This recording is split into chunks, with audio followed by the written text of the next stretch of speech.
Okay, അപ്പോൾ നമുക്ക് calculation of നമ്മുടെ ക്യാഷ് പ്രൈസ് കണ്ടുപിടിക്കാം with the help of annuity table. അതാണ് ഉദ്ദേശിക്കുന്നത്. അടുത്ത topic calculation of cash prize with the help of annuity table. Hire purchase system പ്രകാരം നമ്മൾ ക്യാഷ് പ്രൈസ് എങ്ങനെ കണ്ടുപിടിക്കാം, ഇൻട്രസ്റ്റ് എങ്ങനെ കണ്ടുപിടിക്കാം എന്നൊക്കെയാണ്. ടോട്ടൽ ക്യാഷ് പ്രൈസും ഇൻട്രസ്റ്റ് എങ്ങനെ കണ്ടുപിടിക്കാം തന്നിട്ടില്ലെങ്കിൽ എന്നൊക്കെയാണ്. ഓരോന്ന് മിസ്സിങ് ആയത് എങ്ങനെ കണ്ടുപിടിക്കാമെന്നാണ് നമ്മൾ പഠിച്ചുകൊണ്ടിരിക്കുന്നത്.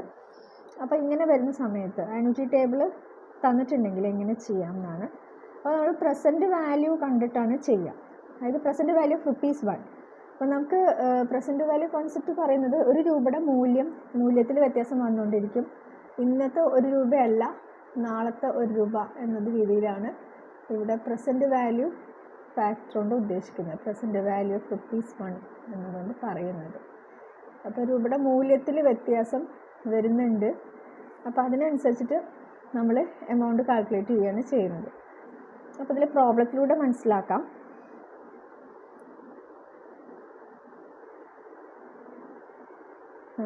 പ്രോബ്ലം പറയുന്നത് നോക്കാം.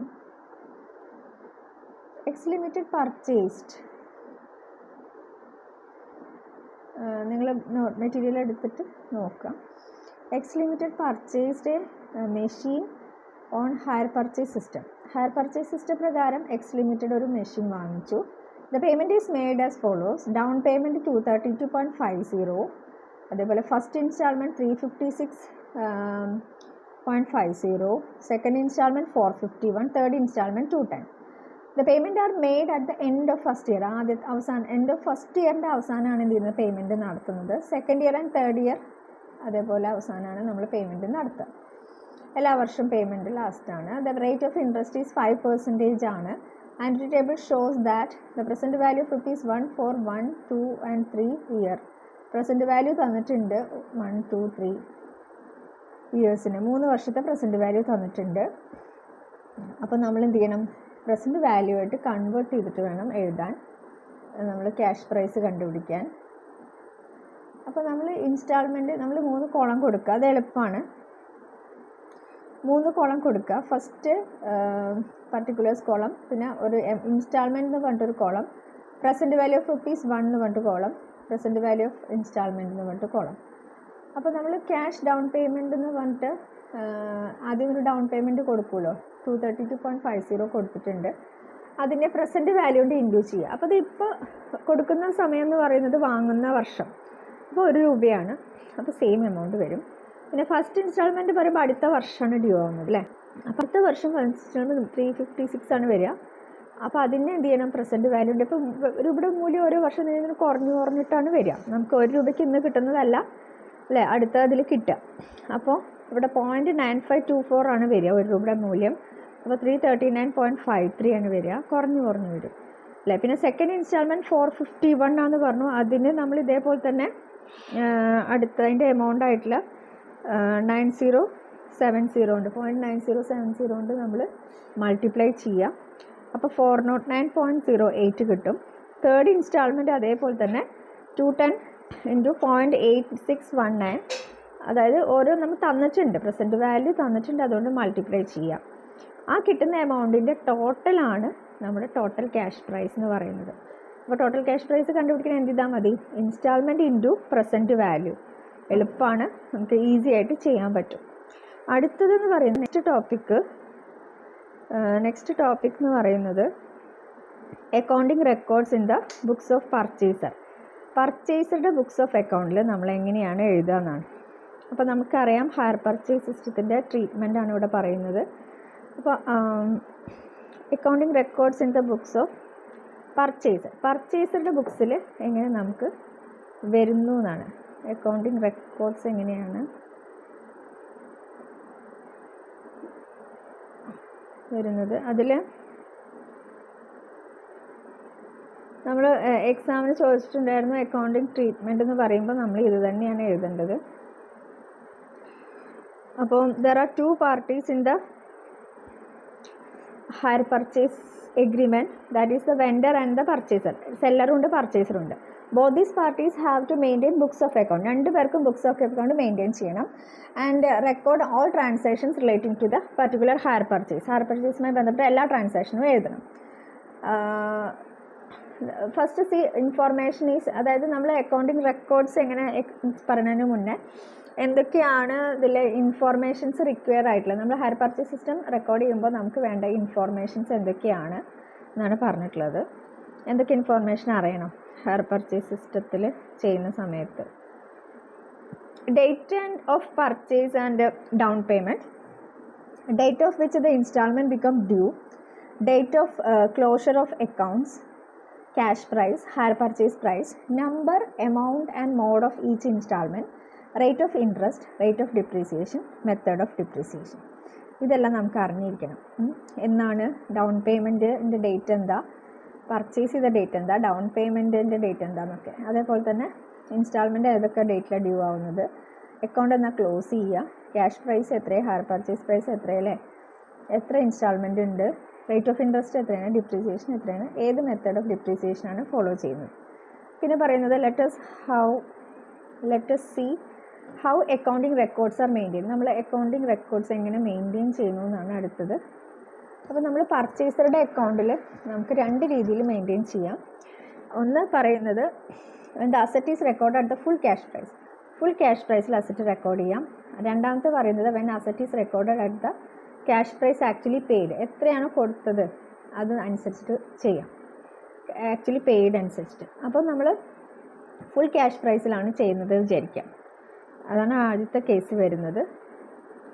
In this method when the asset is purchased on hire purchase it is assumed that the purchaser has full intention of paying all the instalment. അപ്പോൾ നമ്മൾ എന്താ ചെയ്യുന്നത്, അത് ഫുൾ ക്യാഷ് പ്രൈസിൽ കാണിക്കുന്ന സമയത്ത് നമ്മൾ എന്താ അസ്യൂം ചെയ്യുന്നത്, പർച്ചേസർക്ക് എന്താണ് ആഗ്രഹം, ഫുൾ ഇൻസ്റ്റാൾമെൻറ്റ് അടയ്ക്കണം എന്നുള്ള ആഗ്രഹം ഉണ്ടെന്നുള്ള കൺസെപ്റ്റിലാണ് നമ്മൾ എന്ത് ചെയ്യുന്നത്, ഫുൾ എമൗണ്ട് അവിടെ കാണിക്കുന്നത്.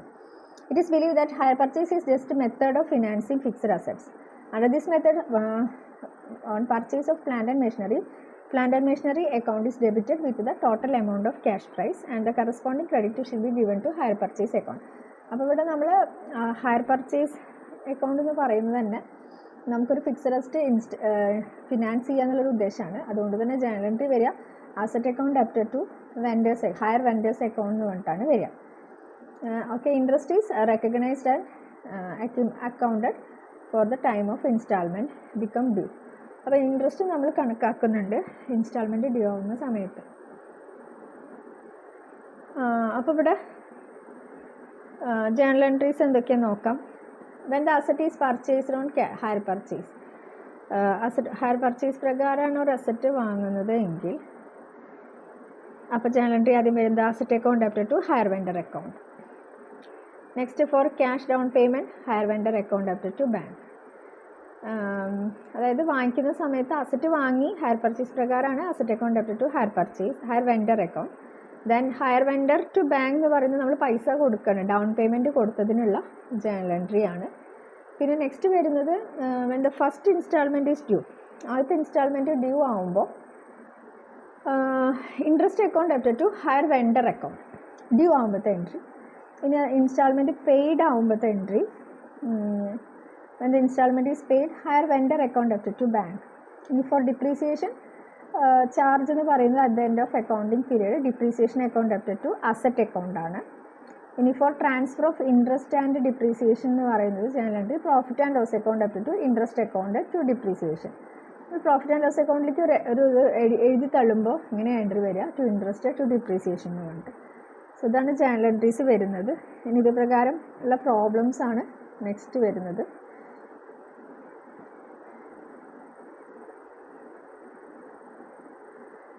അതേപോലെ നമുക്ക് ആക്ച്വലി പെയ്ഡ് ആയിട്ട് റെക്കോർഡഡ് പ്രൈസ് ആക്ച്വലി പെയ്ഡ് ആയിട്ടാണെങ്കിൽ, അതായത് ക്യാഷ് പ്രൈസ് ആക്ച്വലി എത്രയാണോ കൊടുത്തത്, നമ്മൾ ഫുൾ ക്യാഷ് പ്രൈസ് ആയിട്ട് കാണുമെന്ന് പറഞ്ഞു. ഇനി നമ്മൾ ഫുൾ ക്യാഷ് പ്രൈസ് അല്ലാതെയാണ് കാണുന്നത് എങ്കിൽ അതിൻ്റെ ജേണൽ എൻട്രി വേറെയാണ്. അതുപോലെ ഇതിനിടയിൽ പ്രോബ്ലം ഉണ്ട്, അത് പറഞ്ഞുതരാം. ഇത് തിയറി എക്സാമിന് ചോദിച്ചത് കാരണം നമുക്കതൊന്ന് പറയാം, അതിന് ശേഷം പ്രോബ്ലം ചെയ്യാം. അപ്പോൾ ഇതിന് അങ്ങനെ അല്ല എങ്കിൽ അവിടെ വേറെ ജേണൽ എൻട്രിയാണ് വരിക. When the asset is recorded at cash prize actually paid, actually എത്രയാണോ കൊടുത്തത് ക്യാഷ് പ്രൈസ് കൊടുത്ത് അതിലാണ് നമ്മൾ ചെയ്യുന്നത് എങ്കിൽ അപ്പോൾ ഇവിടെ വ്യത്യാസം വരും, ജേണൽ എൻട്രിയിൽ വ്യത്യാസം വരും. അസറ്റ് പർച്ചേസ് ചെയ്യുമ്പോഴത്തെ ജേണൽ എൻട്രി ഇല്ല. When the down payment made asset account debited to bank, then when installment due ആകുമ്പോൾ asset account debtor, cash price of the cash part, ഇൻട്രസ്റ്റും ക്യാഷും വേറെ വേറെ ആക്കാം. എന്നിട്ടാണ് ജേണൽ എൻട്രി ചെയ്തിരിക്കുന്നത്. ക്യൂ ഹയർ വെൻഡർ ഇൻസ്റ്റാൾമെൻറ്റിൽ വരുന്ന സമയത്ത് അതിൻ്റെ ക്യാഷ് പ്രൈസും പിന്നെ ഇൻട്രസ്റ്റും കൂടി വേറെ വേറെ കാണിച്ചിട്ട് ടു ഹയർ വെൻഡർ അക്കൗണ്ട്. പിന്നെ installment down payment when installment is paid, installment pay ചെയ്യുമ്പോൾ hire vendor account debtor to bank. അത് സിമ്പിളാണ്, നമുക്കറിയുന്ന ജേണൽ എൻട്രിയാണ്. When depreciation is charge, depreciation account debtor to asset account. When interest and depreciation accounts are closed by transfer of profit and loss account, profit and loss account debtor to interest account to depreciation. ഇങ്ങനെ നമ്മൾ journal entries pass ചെയ്യും. ഇനി നമുക്ക് ഒരു കൂടി വരുന്നത് accounting records in the books of വെൻഡറുടെ accounts ബുക്സിൽ എന്തൊക്കെയാണ് വരിക. വെൻഡർ എന്ന് പറഞ്ഞാൽ സെല്ലറുടെ. അവിടെ ജേണൽ എൻട്രി വരുന്നത് sale of goods under hire purchase. Hire purchase പ്രകാരം സെയിൽ നടത്തുമ്പോൾ hire purchase account debtor to sales account. നമ്മളെന്താണ് സെയിലാണ്, സെല്ലറുടെ ബുക്സ് ഓഫ് അക്കൗണ്ടിൽ എങ്ങനെ വരുന്നു എന്നാണ്. പിന്നെ ക്യാഷ് പ്രൈസ് കിട്ടുന്ന സമയത്ത് ഇവിടെ കിട്ടുന്ന ആളാണ് ആര്, അത് കൊടുക്കുന്ന ആളാണ്, ഇത് വാങ്ങുന്ന ആളാണ്. Bank account debtor to hire purchase. Installment due ആകുമ്പോഴോ hire purchaser account debtor to interest. ഇനിയോ പേയ്മെൻറ്റ് നമ്മൾ ഇൻസ്റ്റാൾമെൻറ്റ് കിട്ടുന്ന സമയത്ത് bank account debtor to hire purchaser account. ഇങ്ങനെയാണ് നമുക്ക് ജേണൽ എൻട്രീസ് വരുന്നത്. അപ്പോൾ ഇതാണ് അക്കൗണ്ടിങ് ട്രീറ്റ്മെൻറ്റ് മെയിനായിട്ട് വരുന്നത്. അക്കൗണ്ടിങ് ട്രീറ്റ്മെൻറ്റ് രണ്ടുപേരുടെ ബുക്സ് ഓഫ് അക്കൗണ്ടിലും വരുന്ന ട്രീറ്റ്മെൻറ്റുകളും കാര്യങ്ങളും റെക്കോർഡ്സിൽ വരുന്നത്. അപ്പോൾ ഇതാണ് എഴുതാനുള്ളത്. വേറെ ഞാൻ ക്വസ്റ്റ്യൻ കണ്ടെങ്കിൽ നമുക്കത് ഇത് തന്നെയാണ് ഇതിൽ ആൻസറായിട്ട് പറയുന്നത്. ഓക്കെ.